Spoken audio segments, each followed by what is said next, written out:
Alrighty, this time we're going to listen to Duncan Trussell interview Jason Louv for his podcast.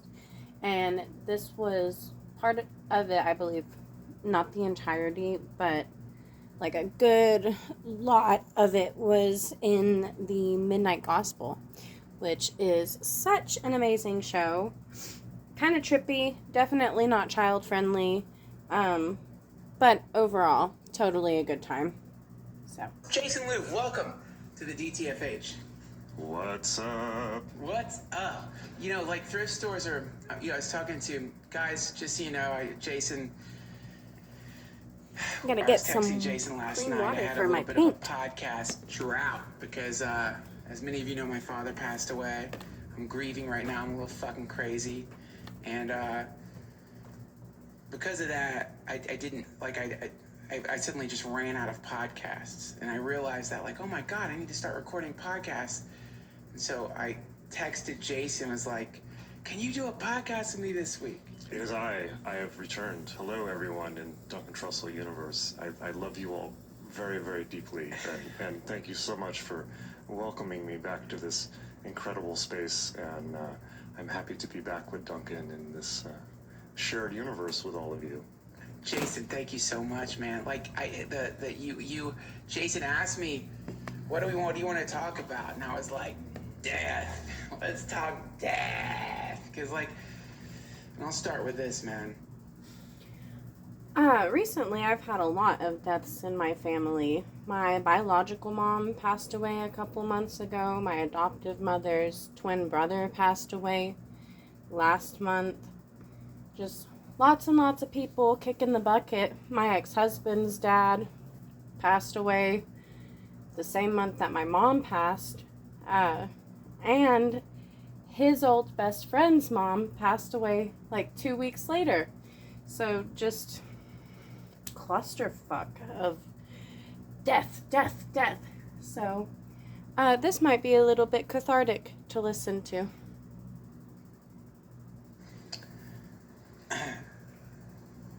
Roshi Joan Halifax said this beautiful thing to me after my mom died that I'll never forget, which is, right now a window has opened for you. When someone you love dies, a window opens.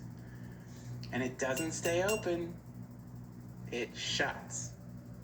In other words, the heartbreak that comes from death, or this is how I interpreted it, the heartbreak that comes from death opens up or connects you to the transcendent in a way that nothing else does. And in particular, what I've heard is that there's a certain number of days that a soul goes through these bardo realms in Tibetan Buddhism. That's right. 49 days. It's 49 or 39? 49. 49 days. So can you just sort of walk me through the Tibetan Book of the Dead? Absolutely. So, the bardo, okay. Let's start from brass tacks, right? Enlightenment. So what is enlightenment? It depends on who you ask. If you ask the Buddhists, the Tibetan Buddhists, enlightenment is understanding that everything is empty and impermanent. Right? So, what do I mean by this? 2,500 years ago, 2,500 years ago, or maybe it seems like 2,500, you know, it could have been yesterday. It's outside the circles of time. It doesn't matter when it happened, right? Yeah. But, you know, in linear time, 2,500 years ago, in Sarnath in India, the Buddha meditated under a tree for 7 years to attain enlightenment. Upon his enlightenment, he realized something that nobody, at least in recorded history, had realized before, which is the true nature of the self. These fucking ads.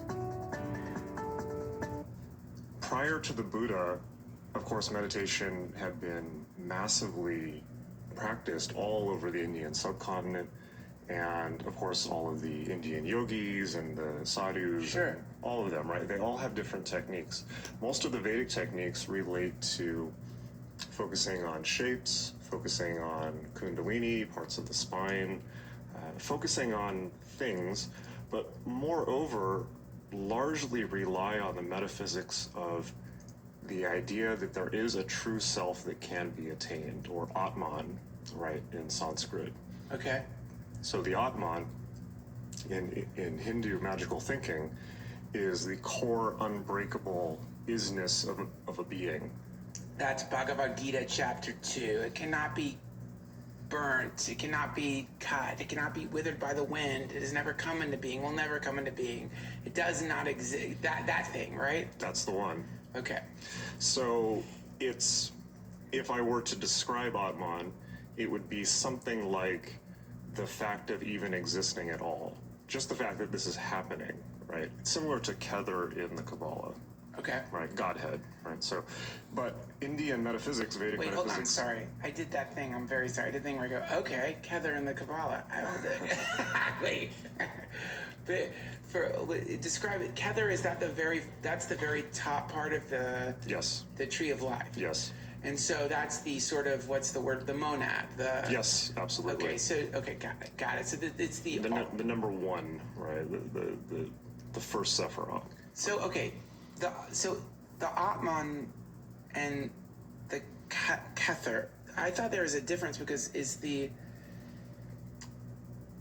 the Atman differentiated? Like, isn't there like the individual soul, the Atman, and then the Para Atman, which is the Yes. Well, here we get into the fun thing of Vedic metaphysics, where it ultimately, when you chase Vedic metaphysics to their, as far as you can go, you get the answer, it depends on who you ask.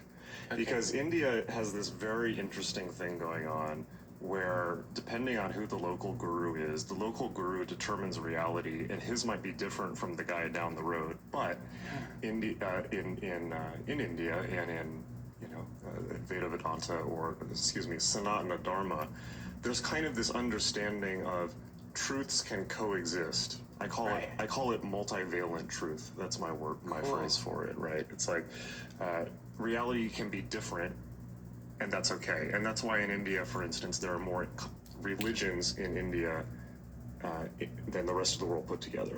Right.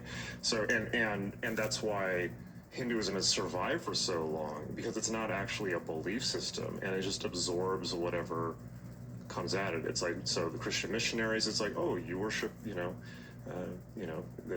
Jesus Deva, right? Or Muslim, Islam, things like this. Hinduism is very good at it's not just it's not exactly absorbing other faiths, it's seeing the truth in them, right? There's the verse in the Bhagavad Gita, Krishna is saying, whatever you have faith in, there I will be. It's something along those lines. So, I don't remember the exact, I don't have it memorized. It's something on the lines of,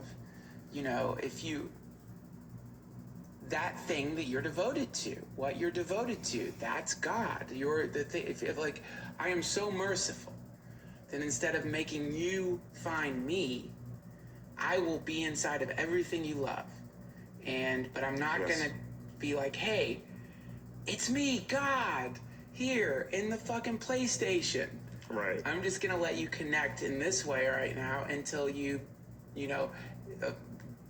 over the course of millions and millions of incarnations, begin to realize, wait a minute, it's not the PlayStation.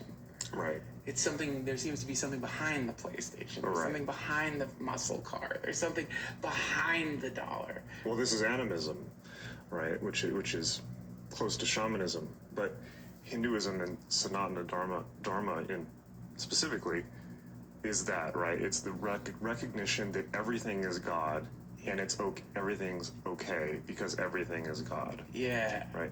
Now, the further we get into this conversation, the further we stray into delusion. Oh yeah? Help me, yeah, how so? So here's where Buddhism comes in. So, the Atman, right? The idea that there is a core self, or a God, or a true self, or a true divinity. And of course, in Hinduism, the idea is that there are many, every conscious being, in a sense, is has an Atman, and Yes. Atman equals Brahman. So the God in everything is equal to the God of everything, right? Yes. It's like everything is God, Yes. right? So the enlightenment of the Buddha under the Bodhi tree in Sarnath, he sees through this. He sees through the whole game. Yeah. So yeah, if you look at any of the religions in the world, Christianity, Hinduism, Islam, all that, they all posit the monad. They all posit that there is some type of divine oneness, one taste, as they say. Yeah. The Buddha realizes you've all been looking for something that doesn't exist. All these yogis have been sitting all over India trying to focus on tattvas or images or doing pujas, rituals, or focusing on kundalini, things like this, and none of this is real. It's all fabrication. Why is it not real? It's not real because they're looking for essence, right? They're looking for something that is essentially true. So here's what the Buddha realizes. There is no such thing as a true self. There's no core of any being. The Atman does not exist. It's Santa Claus. Why is this? Now this, I feel, is David, the movie. Good God. Like the discovery of quantum physics or something. It's a gigantic leap. Or the discovery of what do they call that? Fractional reserve banking, or it's Maybe like the theory of relativity. right. It's a discovery in spirituality, regardless of whatever sector, religious thinking. It's not about religions. It's a discovery in the field of consciousness that is a massive quantum leap for humanity, and that we're still struggling to catch up with centuries, millennia later. Basically what he says is this, and by the way, the whole of Western philosophy since the 1700s, since Hume and Berkeley, and Western philosophy is still struggling to catch up with this, right? What the Buddha realized 2,500 years ago. So he realizes that there's no core self. What there is interconnections between beings, right? There's That's no called essence. interdependency, right? Exactly. Yeah. And I think I've said this on your podcast before, but we're having this moment where we're talking, but this moment would not be happening if we were not both here discussing it, and everyone listening out in the multiverses was not here listening to this, right? Without you, the listener, and you, Duncan, the host, Yeah. and the millions of people potentially, who could hear this moment would not exist. Therefore, it's not a function, like I'm talking right now, but this is not a function of some essential core Jason, right? Right. I'm playing a role right now. The role is determined by the network, right? Yeah. Does it make sense? Absolutely. Well, yes, it does make sense. It's like it kind of reminds me of the jeweled net of Indra, or we're all being rippled. We're ripples. We're being rippled into I guess the one cool way I've heard it described. Jack Kornfield talks about this. He says, some Buddhist monk was meditating and having all these crazy experiences. He's becoming telepathic. He could levitate, whatever. He's setting tigers on fire. I don't know if that's true. I'm adding that on. He's got that's powers. scary. And so he goes to this master, and he says, he's describing man, I've been dude, I'm setting tigers on fire now. That's how fucking powerful. I'm having visions. I'm seeing I'm seeing the entities. I'm seeing the gods. I talked to Indra. Right. And the master said to him, "Oh, that's great, but you've missed the mark here a little bit, because the question isn't what's happening. The question is, who is it happening to?" And that seems to be the one of the questions that is answered in Buddhism in a way that for an individualist can be infuriating. Deeply unsettling, terrifying. Yeah. Right? So Indra's net, right? So let's talk about Indra's net. So the Hindu concept of Indra's net is that all the consciousnesses in the world are connected in like this giant, imagine like a... I have never heard of any of this. Never ever heard of any of this. I mean, that's not surprising with how I grew up, and my mother was very religious. You know, I couldn't live with her if I didn't go to church past a certain age. And I didn't have a choice growing up. It was, you will go to church and you will act like you are happy to be there. So, I don't know. This is new stuff for me, but it's very interesting. So, I'm glad this information is out there. You know, a blue lit up blockchain type pattern connecting the all consciousnesses. The Hindu view on this is that it's the nodes that are important, right? So you get a giant, just imagine a giant net, like a glowing blue net in infinity. And the points on the net, the connections between the lines, those are consciousnesses, right? Those are Atmans. Yes. Those are, you know, the Atman is conscious. It is consciousness, and each individual consciousness is God. Yes. And in its own way is the totality. It's the soul of a butterfly, the soul of a caterpillar, the soul of a I don't know, like a single-celled organism, a bacteria, to the soul of like the Dalai Lama, to the soul of some as of yet uncontacted hyper intelligent, through the gods themselves. Like, yes. It's like every soul is like sort of like photons coming out of the sun, and so yeah, okay, right. This is the Hindu theory, Indra's net. yes. So the Buddha looks at Indra's net, and it's basically the same topography, but he says it's not the nodes, it's the connections.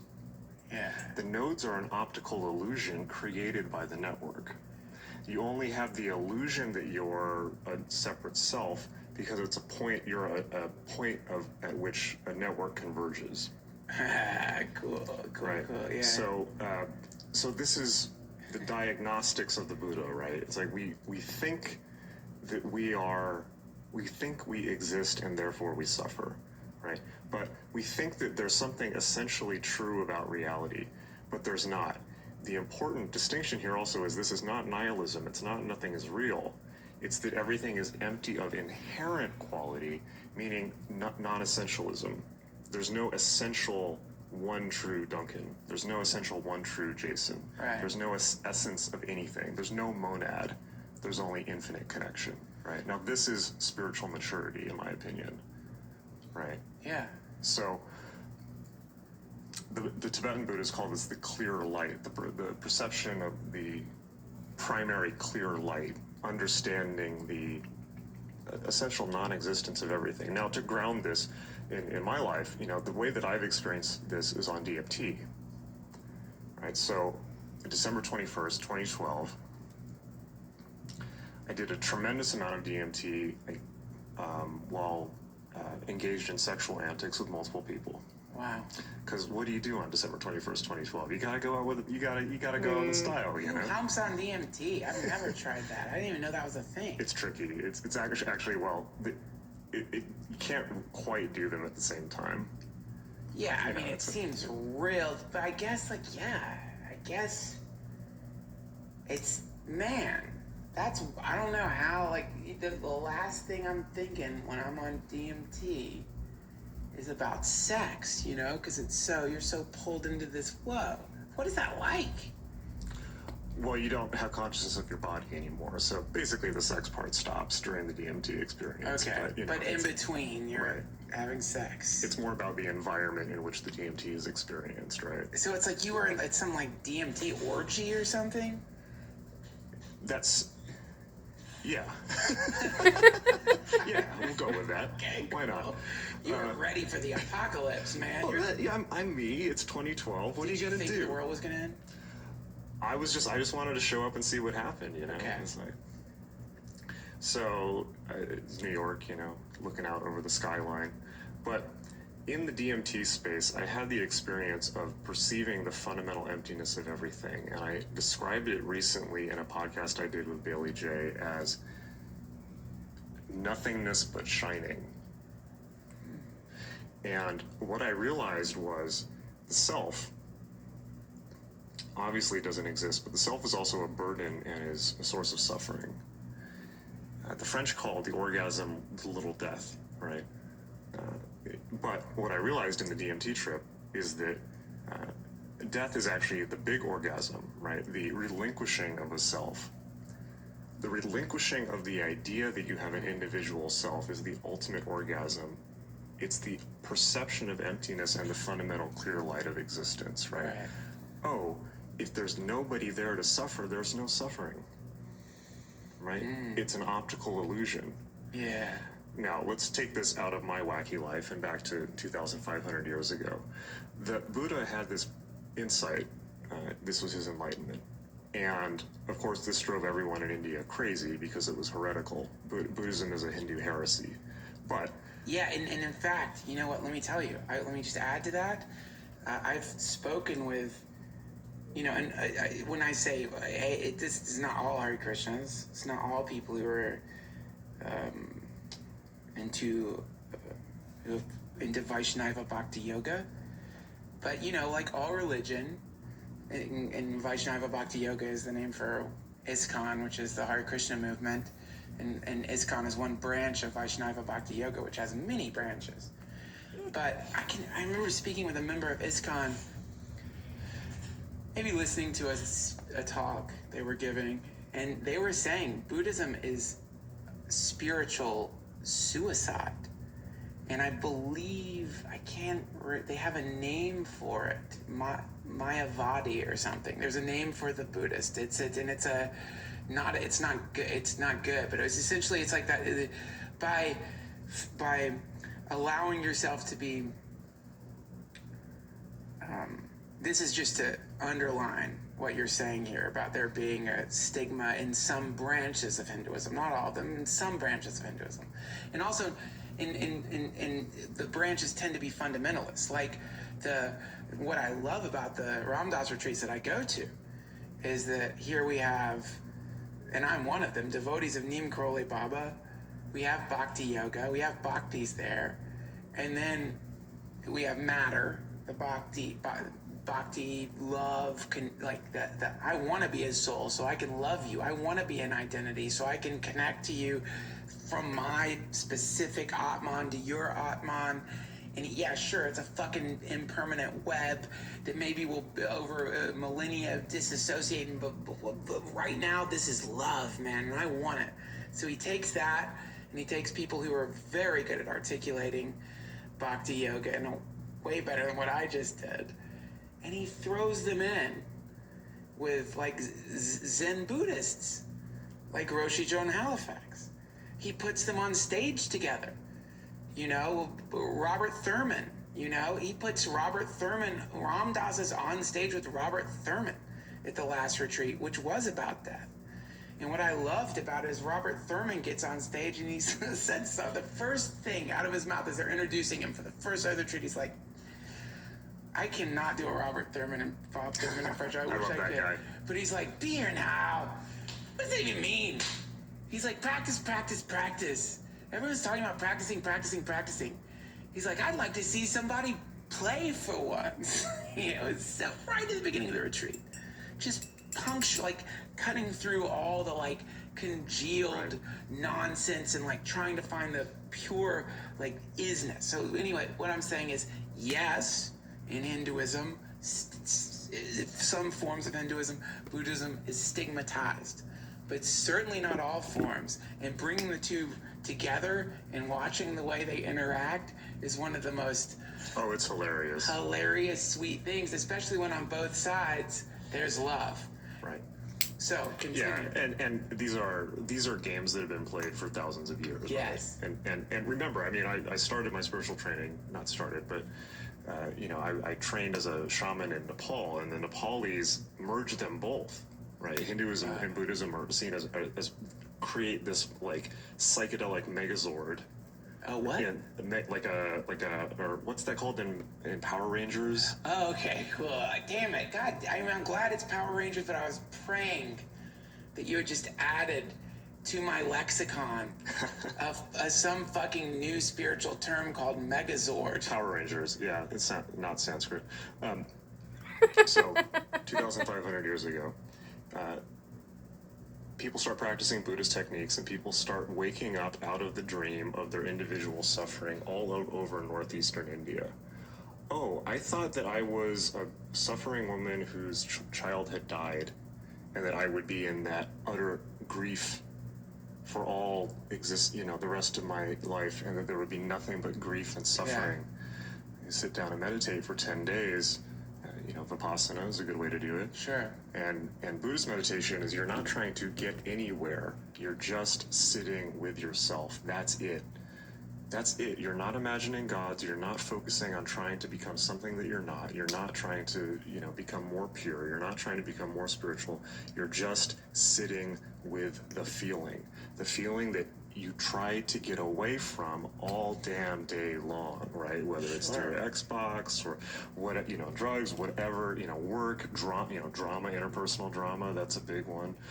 Whatever it is that you do to get away from the feeling. So Buddhist meditation is sitting with the feeling until you notice that the feeling is changing of its own accord, and that the fundamental nature of everything is change and is impermanent and is emptiness, and the whole dream of your life that you thought was real was just a dream until you wake up and say, oh yeah, I thought I was a woman whose child has died and everything was suffering, but it was just a dream, and now I'm awake. And people all over northeastern India started doing this until the whole damn mass of northeastern India was awake, right?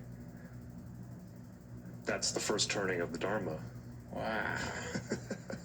Things got crazier from there, historically speaking, because then we got the Muslim incursions into India, and there was the Mughal invasions and things like that, and the history is insane. It kind of makes me think of this very, very long virtual reality experience that had been going on so long people forgot they were doing virtual reality, and then all of a sudden a huge swath of the player characters began to realize, like, wait a minute, I'm not sure that actually, hold on, I'm not actually Kratos, the god of war. Hold on a second, wait a minute, who's playing this?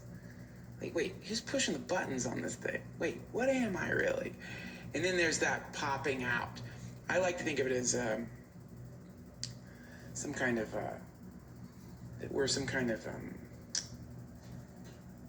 Shop your new mattress your way at Ashley. Browse our wide selection online from the comfort of your home. It's like we're these amnesic spiritual amphibians that pop in here, and when we pop in we assume an identity, and when we pop out we this is what I used to think, actually. Now I was having a conversation with a friend of mine, and he was using the term over there, and I used to use that term too, the spirit world over there. It's like there's a place, there's like some perimeter, you cross the veil, you pass through the veil, there's the spirit world, or there's the whatever the thing. These days I've been thinking more in terms of, and I said this to another friend, he said, don't call it a meat snorkel, but I've been thinking in terms of meat. So I was like, it sounds like a dick. But I've been thinking in terms of a meat snorkel, which is that we're this appendage that is protruding into matter, and in the way that a snorkel sticks into the air so that you can exist for a little bit of time under the sea, And similarly, we've protruded into this realm, and we have this experience, but we start thinking we're the fucking snorkel, right? That's in fact part of the experience. You think you're the snorkel. You forget there's this thing underneath. I guess a better way to put it would be you have the mushroom that grows from the mycelial network, or there's a million different ways of expressing this very temporary thing that seems to have with it a bunch of qualities. And one of the qualities are identification with the self, identification with the body, identification with the mind, identification with the thoughts, and an amnesic state, or an inability to access the matrix of emptiness, whatever you want to call it, the network, the grid, the singularity, the whatever source, as some say, the monad, not an inability, but some difficulty because of our fixation on the self. Well, let's take the meat snorkel, right? I mean, let's go with that one. Let's take the meat snorkel. Who took my meat snorkel? I was the worst snorkel. That's a good metaphor as any, right? Would that work? Like, I'm sorry, I'm not gonna go on a fucking weird, stupid tributary, but like, if you took like a big chunk of sausage and baked it and then like drilled a hole through it and formed a snorkel, you theoretically could swim around sucking air through salted meat. Fucking horrible. I love coming to Duncan's house. It's great here. That's so gross. How pissed would you be if you're swimming and you look over and there's just a fucking salami sticking out of the water and some assholes like just the whole fucking air just stinks of pepperoni and coral reef. I like the phrase pork snorkel. It's got a certain ring to it. Pork snorkel. Porkle. The worst invention ever made. I don't want a porkle. I want to. So go ahead, man. Sorry. Porkle. We're porkles. So we're misidentifying, right? We have a case of mistaken identity. We're here in this, whatever this experience is, we think it's real, and we think that we are somehow inherently real, and it's a case of mistaken identity. So this is the Buddhist perspective, at least. So from this perspective, let's consider spiritual practice, whether that's Hindu spiritual practice, magic, Hermeticism, Sufism, Islam, any of these things, right? Any spiritual practice that's like trying to get to something. I'm going to become more spiritual. I'm going to become more loving. I am going to become more this. I'm going to become different. I'm at A and I want to be at B, and I'm going to make some change, and I'm growing or gaining. I'm getting points somehow. I'm changing. Buddhist perspective is, dude, you're grinding in World of Warcraft. That's such a great analogy. Step the fuck away from the computer. Wake up. It's just a game. You're fucking grinding in World of Warcraft. You're trying, all these spiritual practices are, you're trying to add experience points to a character that doesn't fucking exist. You forgot that you're playing a game. Dude, you're dehydrated. Drink some water. You've been playing this freaking game for like 20 hours straight to the point that you forgot it was a game.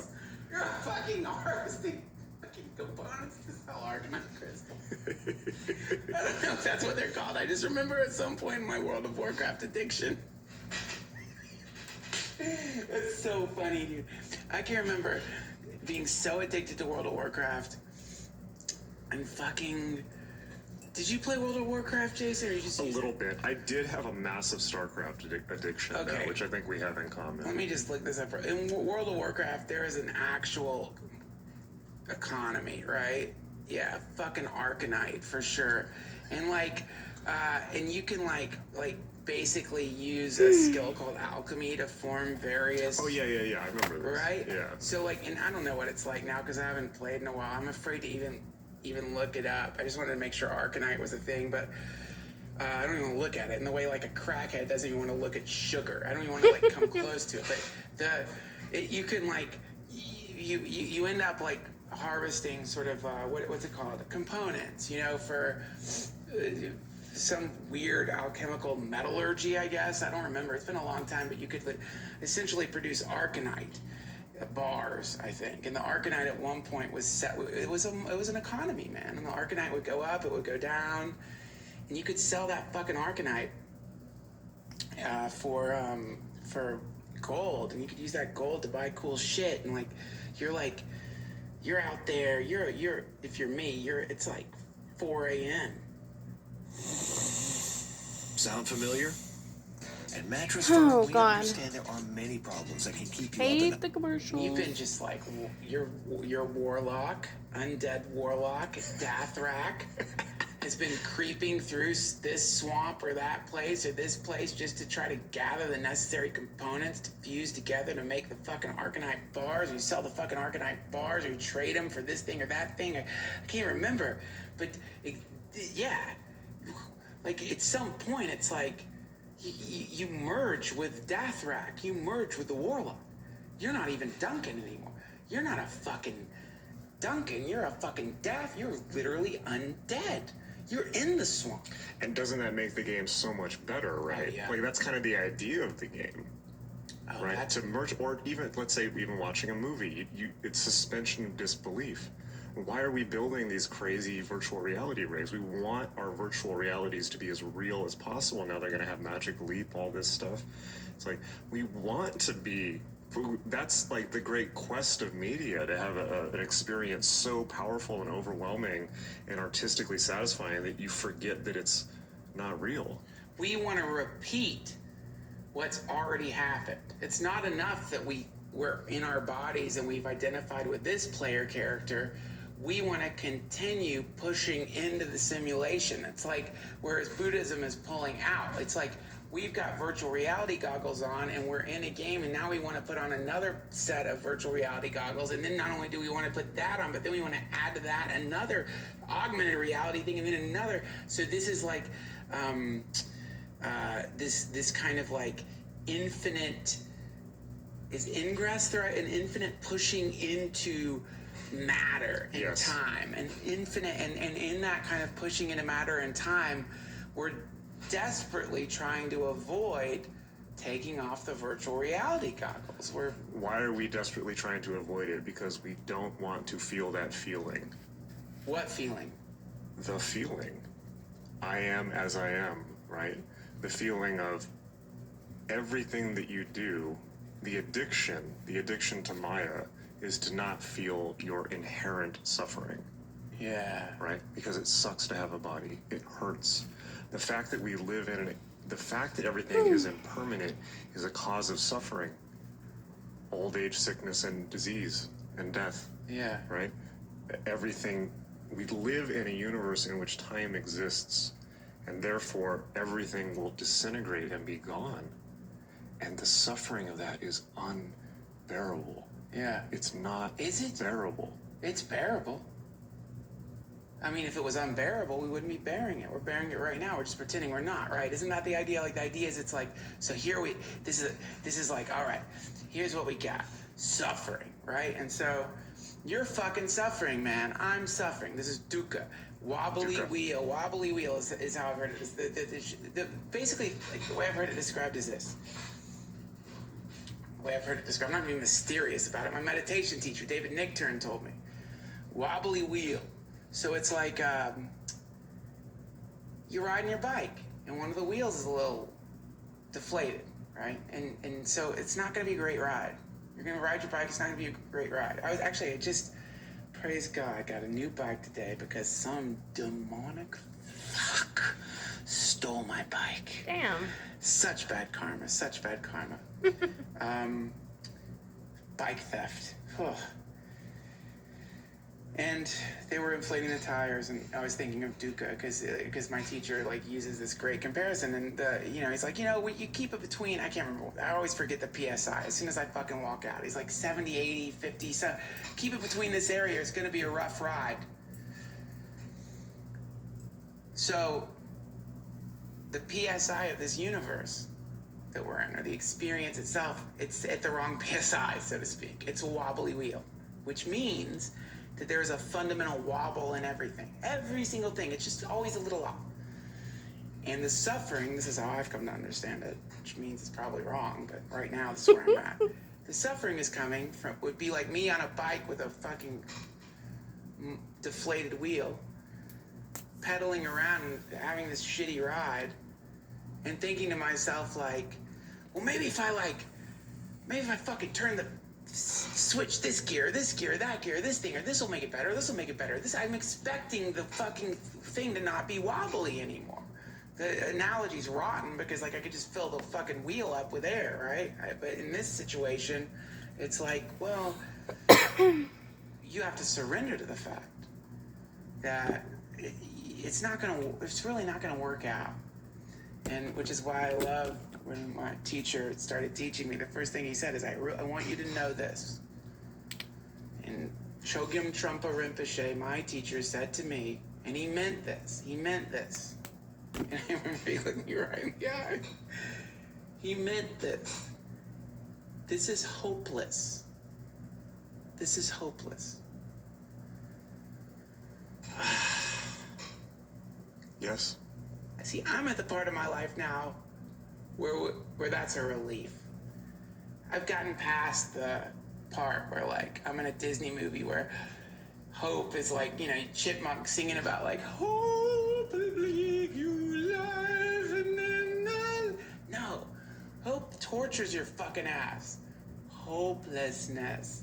Now, the hopelessness sounds really rotten if you haven't really explored just how much you've been using hope as a flog.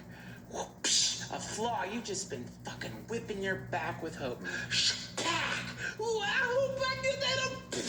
Ooh, I hope tomorrow. Smack. Oh, I hope she comes back. Slack. I hope I get forgiven. Smack. Just beating yourself up with hope. And that one fucking second you let yourself be hopeless.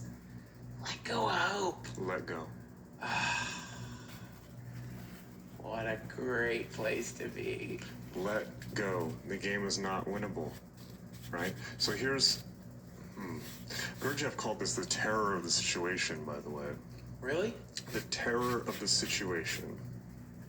The terror of the situation. Hopelessness, you mean? The first podcast I did with you, I told the story about the a vision I had of the inherent suffering of all existence.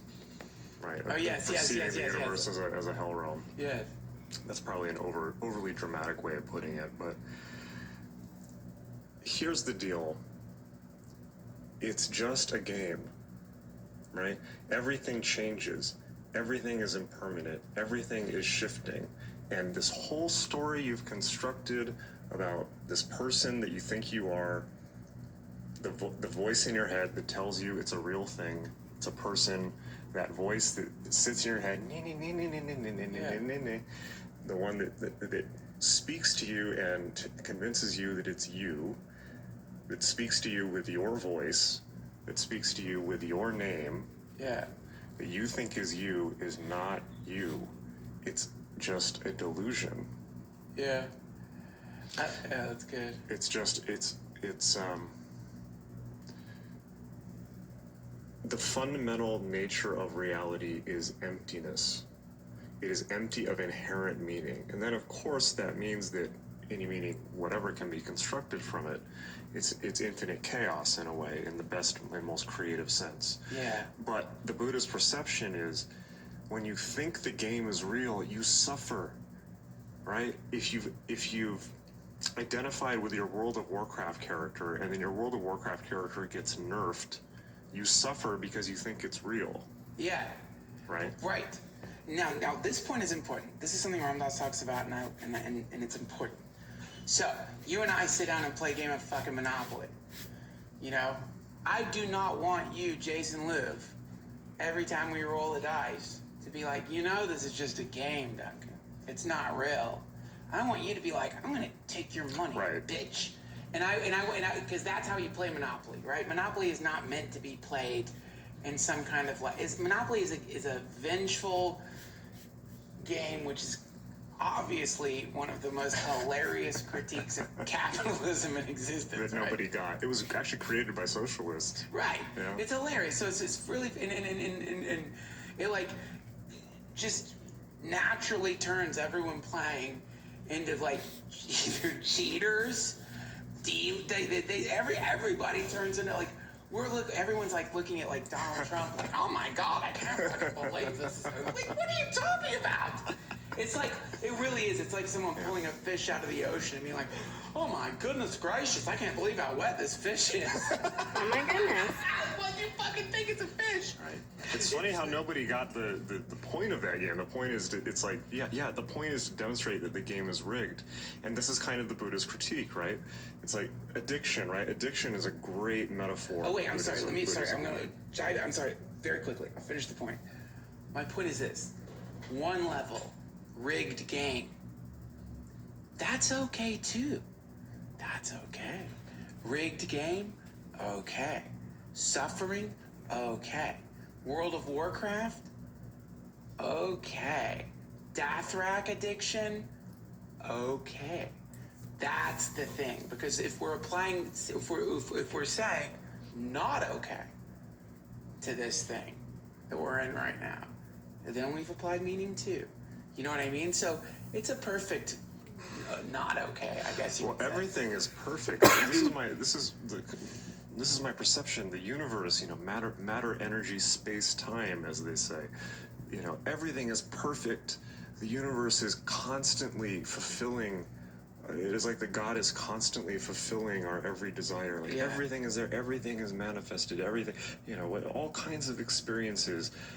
My God, just since you were born, how many insanely colorful, psychedelic, incredible experiences have you had just being alive? Fucking awesome. It's the ultimate drug. It's the ultimate addiction. Yeah. Existence, right? Maya, samsara, addiction. Yes. Addiction. Oh, I just want to see what happens next. I just want to see what happens next. I just want to see what happens next. And on and on and on into infinity. Yeah. Right? But it's all inherently meaningless. It's just a fucking trip. It's just a light show. Sure, but it's fun. This is like what I mean. And God forgive me, all around us people listening. This is my own interpretation, but this is what I love about these retreats. Is that this conversation we're having right now? It happens, and on one side you've got yes, I love it, it's great. Or what Ram Dass does is he goes, yum, yum, yum, yum, yum, which is actually a mantra, by the way. And, yum, yummy, it's good, it's, and I'm speaking... It's one of the chakras, I can't remember which one. It's a chakra, Yeah, and there's a chakra sound, mantra. But I, having now lost both my parents, and grieving, it's still like, this place that we're in right now, it's really quite delicious. It's like, it is a game. That's right. It is a game, for sure. And by getting all serious about the fucking game and being like, if I'm playing Monopoly with you, Jason, and I want you to take it seriously, and I would really love to watch your the in fact someday we should film ourselves playing Monopoly, because I would like to watch the character that you play as you're trying. I have a ruthless strategy to I can ruin any Monopoly game, right? Because I hacked the Monopoly, right? I figured out how to. I'm not going to give away the secret, but awesome. there's a way to completely destroy the game. I'm already mad at you. But think about it this way: why do people find real spiritual practitioners annoying, right? Or for instance, I mean, let's not get over dramatic, but the whole thing of Christ was crucified, right? It's like spiritual practitioners are fucking dicks. They're dicks. Why are they dicks? Because they're basically running around. Imagine 8 people are playing Monopoly, and then Jimmy shows up and is like, "This is a game. Stop playing this game." And just starts hitting the pieces. These aren't real. What are you doing? Hey, why'd you guys crucify Jimmy? Okay, well, we are playing fucking Monopoly, and this son of a bitch is coming around, trying to give all the pieces away. And I don't know, it's a different game. It's dude, we know it's a game. Don't. Another World of Warcraft metaphor, griefing. You know the phrase griefing? Yeah, of course. So griefing, it's like spiritual practitioners, it's like we grief people. We fuck with people's games till they wake up. Dude, this is crazy wisdom. There is a verse in the Bhagavad Gita which says, do not disturb them. It's in there. It says, don't fuck with them. They're asleep. Yep. Don't be a dick. It's like, so you see somebody sleeping. For example, my wonderful, beautiful, pregnant wife. She can sleep late. She's pregnant. I think she could. Oh, well, that is sweet. But So the idea that they are sleeping and to leave them alone and not to try to impose your knowledge on people who don't want to hear it because they have their own stuff going on that they believe in. Like, I would parallel it to my relationship with my mom. She is devout Christian, and my adoptive mom, that is. She's a devout Christian lady, and she loves God, and she loves the Bible, and her opinion of it is that the Bible is the unadulterated Word of God that has never been changed and never will, and it is God's perfect, divinely inspired Word. And I'm like, Mom, you know there's like a million different versions of this. There's the New King James, there's the Old King James, there's the Message version, there's the kids version. Like, it's kind of silly to sit here and say it's the unadulterated, unchanged, unfiltered Word of God. And especially when the Catholic Church canonized certain books and made other ones apocryphal. And I would argue that if you're reading the apocryphal text, you have a better, more well-rounded idea of what probably actually was going on, if any of it was actually going on. But if I was to push that on her, it would upset her. It would make her really uncomfortable or cast doubt on what she has believed for the majority of her life when she probably doesn't have that much time left anyway. So, I don't know. That's what comes to mind for me about this.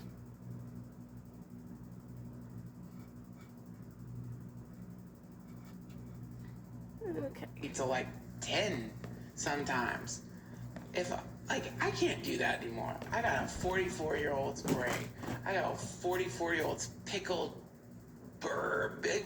My brain just got burrs and cat. It's like, I'm going to wake up early. I'm going to wake up at like 6 or 7, and that's fine with me. I'm okay with it. I accept it. I like the morning, P.S. But me waking up at that time, man, to then fucking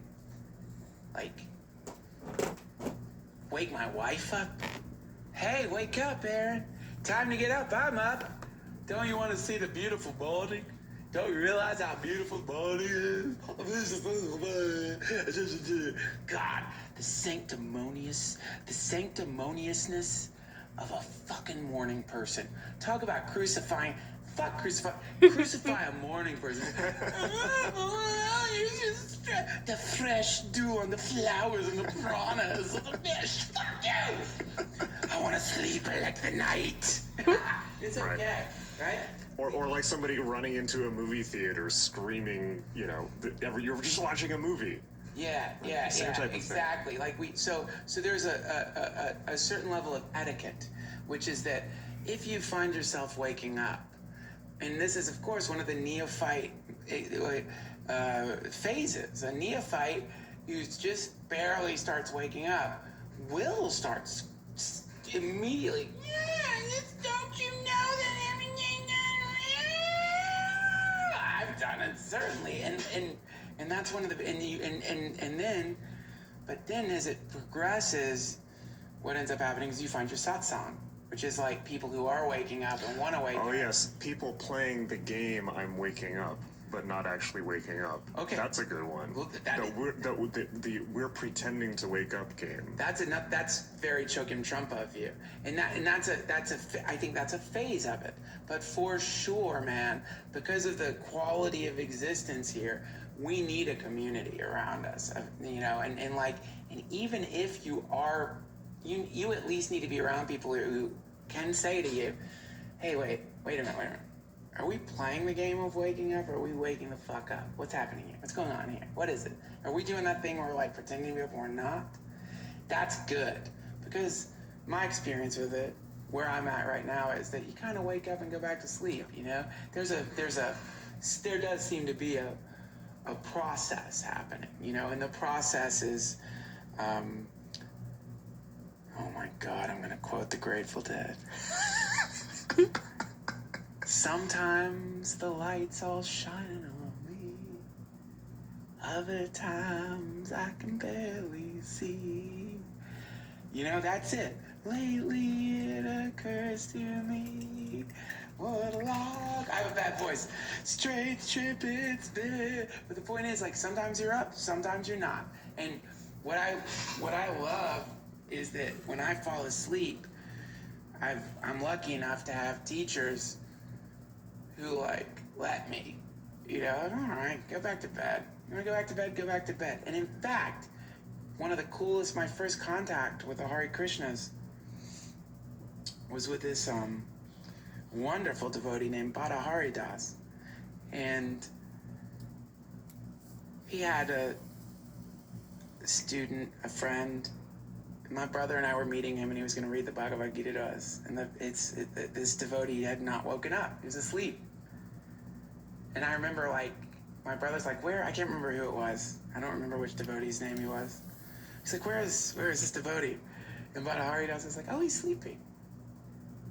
If people are sleeping, we should let them sleep.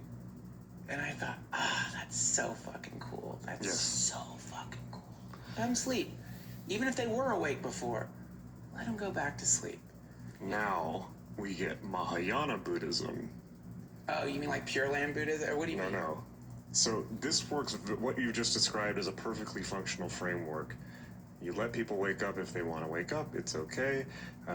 It's really great to hang out with other people who are awake. It's okay to go back to sleep. In fact, everything's pretty much okay. Now, Mahayana Buddhism, Bodhisattva vow, I will continue to reincarnate until all sentient beings are liberated from suffering and the causes of suffering. Yeah. Right? Everyone has to wake up, and I will continue to keep reincarnating to grief these motherfuckers until they're all awake. Grief. This is not the right word. I don't think it's grief. I think this is a misinterpretation. Skillful means, apaya. Sorry. Okay, skillful means. Okay. Like, skillful means. Yeah. Because, yeah, it's like but yeah, that is the Bodhi, that is it. And I love, I think that concept's so beautiful, you know. I'm still, you know, a friend of mine once gave me what I consider to be a very great compliment. And he said to me, you love it here. And I do. I like this place. I like it. I like this zone. You know, it's cool, man. I like this little, like, whatever this is. It's pretty cool. I know it's impermanent. I'm not attached to it. I'm not afraid to die anymore. I used to be terrified. But it's wonderful here right now, you know? And I love loving people. I'm more bhakti than, but I love Buddhism too.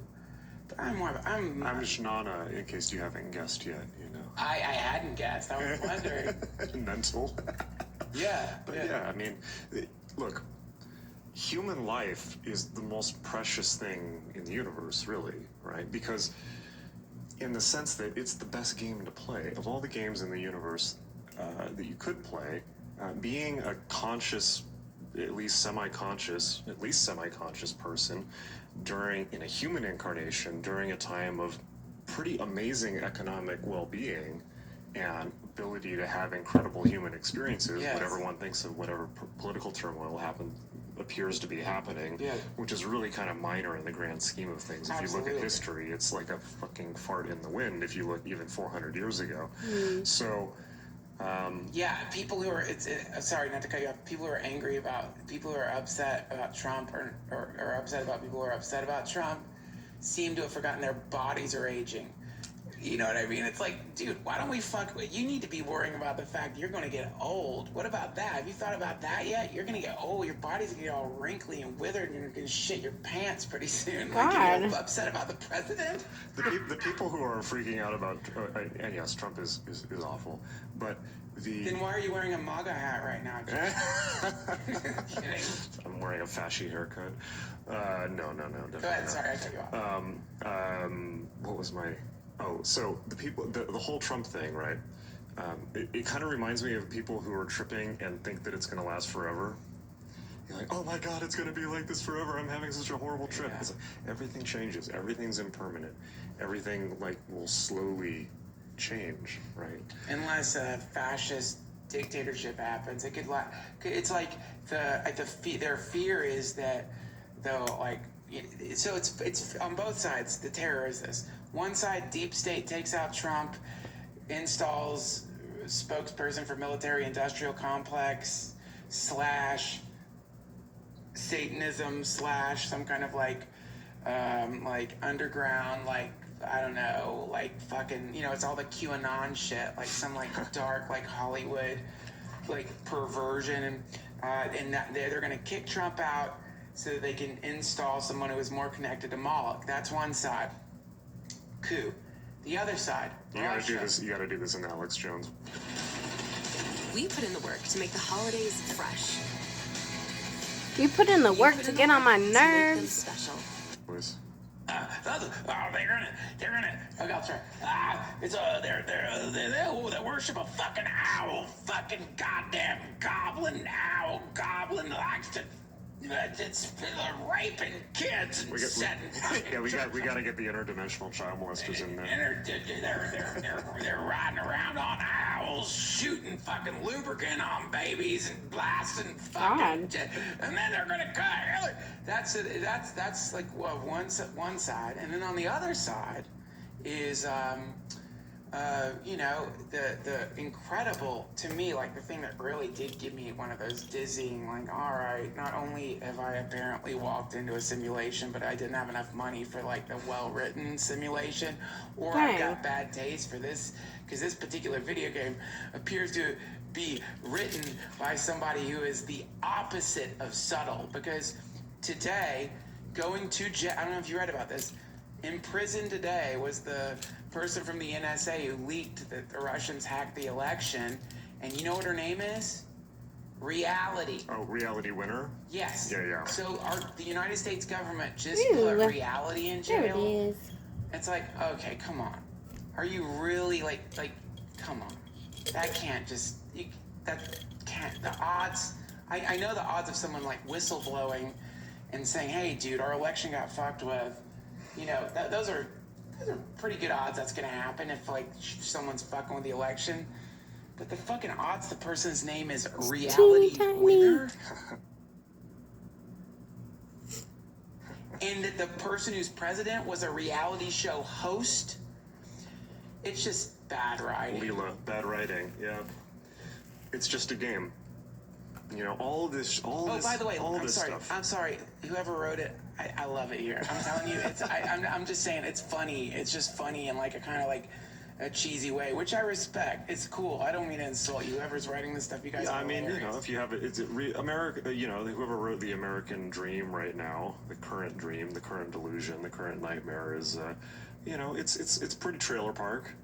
Yeah, it's like good. I love that show, Trailer Park Boys. It's very like Trailer Park Boys. Antifa versus fascists and Trump and all the trashy stuff going on in the White House. Storm Daniels and the payoff and it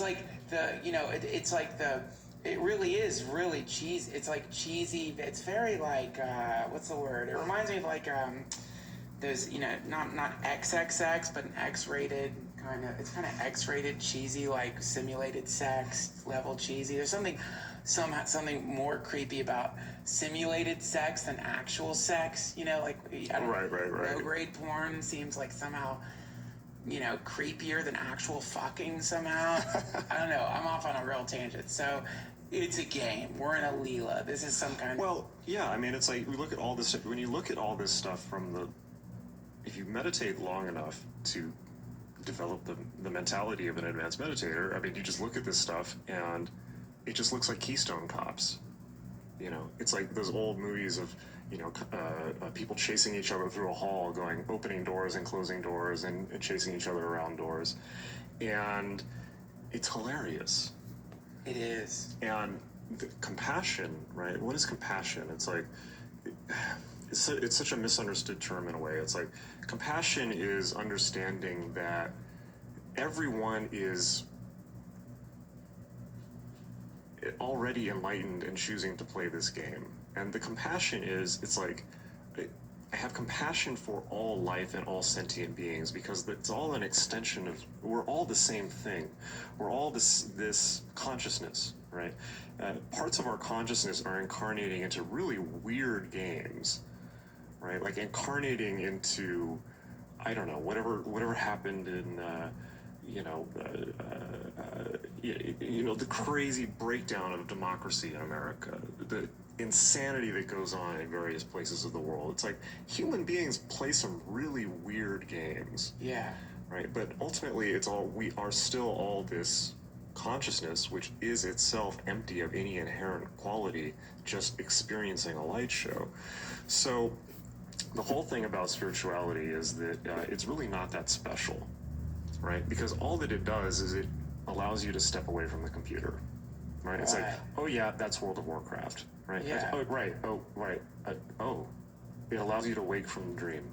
And in awaking from the dream, it allows you to remember that your suffering was also a dream, but that also all of your joy and your love and everything was a dream.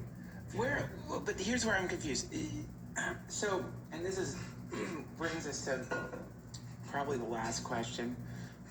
1 second. That's the dog scratching itself. Perfect. It's the drum. Here's my question, my final question. And it brings us back to what we were talking about in the beginning, the Bardo states. So you're talking about this waking up, not being in the video game, not being in the game anymore. But every time you talk about this, you're still a thing. You know, you're acting as though as you wake up and then now you're a, you know what I mean? You're still a thing. You're like, oh, I'm not going to do that anymore. But you're still an I. You're still an I. And your description of Buddhism, which I think was really, really good. This sort of the interdependency, the no self.